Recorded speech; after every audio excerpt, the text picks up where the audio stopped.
पूर्व केंद्रीय मंत्री और हरियाणा के वरिष्ठ नेताओं में से एक चौधरी वीरेंद्र सिंह, उनकी पत्नी पूर्व विधायक प्रेमलता और हिसार से उनके बेटे सांसद बृजेंद्र सिंह, अब उनको अच्छी नींद आने वाली है। जो चिंताएं उन्हें सता रही थी अब लगभग वो दूर होती नजर आ रही है।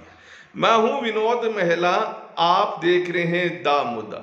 दरअसल चौधरी वीरेंद्र सिंह इसलिए परेशान थे कि हरियाणा में भारतीय जनता पार्टी और जेजेपी की सरकार है और जिस पैतृक सीट से चौधरी वीरेंद्र सिंह कई बार विधायक बने, उनकी पत्नी विधायक बनी, उस सीट पर जेजेपी का कब्जा है और जेजेपी के जो प्रत्याशी थे पिछली बार दुष्यंत चौटाला, अब गठबंधन सरकार में उप मुख्यमंत्री है।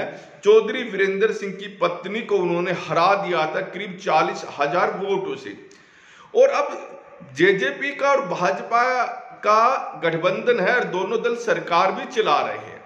चौधरी वीरेंद्र सिंह को इस बात का डर सता रहा था कहीं 2024 में जेजेपी के साथ भी भारतीय जनता पार्टी गठबंधन ना कर ले और इसी कारण से चौधरी वीरेंद्र सिंह हो या उनके बेटे बृजेंद्र सिंह हो, वो बीच बीच में ऐसे बयान देते आ रहे थे कि भारतीय जनता पार्टी को अकेले दम पर चुनाव लड़ना चाहिए, उन्हें जेजेपी की कतई जरूरत नहीं है।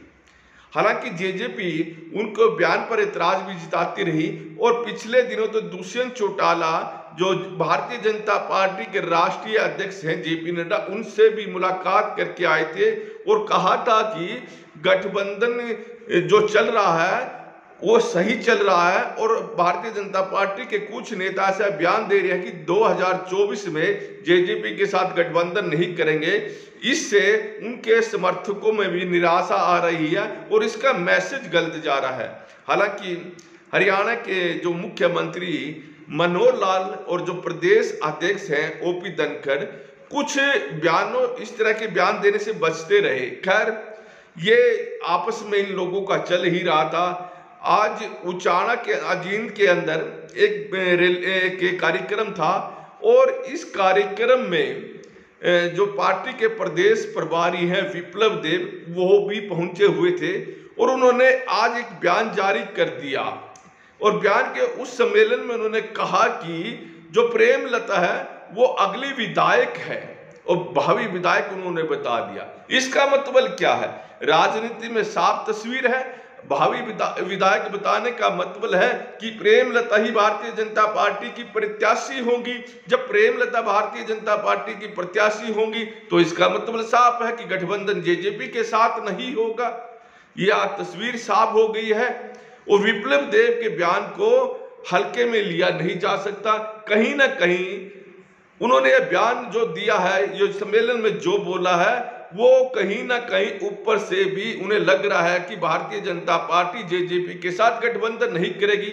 हालांकि उनके इस संबोधन, इस तरह के बयान देने के बाद कुछ पत्रकारों ने जेजेपी के अध्यक्ष डॉक्टर अजय सिंह चौटाला से भी बातचीत की और उनसे पूछा कि विप्लव देव ने ऐसा कहा, तो उन्होंने कहा कि भारतीय जनता पार्टी कैसे क्लेम कर सकती है उचाना की सीट पर। इस सीट पर तो दुष्यंत चौटाला 40,000 वोटों से जीत कर आए हैं, तो वो कैसे क्लेम कर सकती है? उनकी बात भी सही है। अगर गठबंधन होगा तो दुष्यंत की सीट ही उनके पास नहीं बचेगी तो वो कैसा गठबंधन होगा? इस तरह के सवाल तो खड़े होंगे क्योंकि जेजेपी की जो पहली पसंद सीट है वो तो उचाना की ही रहेगी। तो ऐसे में जो आने वाले समय में दोनों दलों के नेताओं के बीच इस तरह के बयान देखे जा सकते हैं। लेकिन कुछ भी हो, चौधरी वीरेंद्र सिंह का परिवार अब अच्छी तरह से नींद ले पाएगा।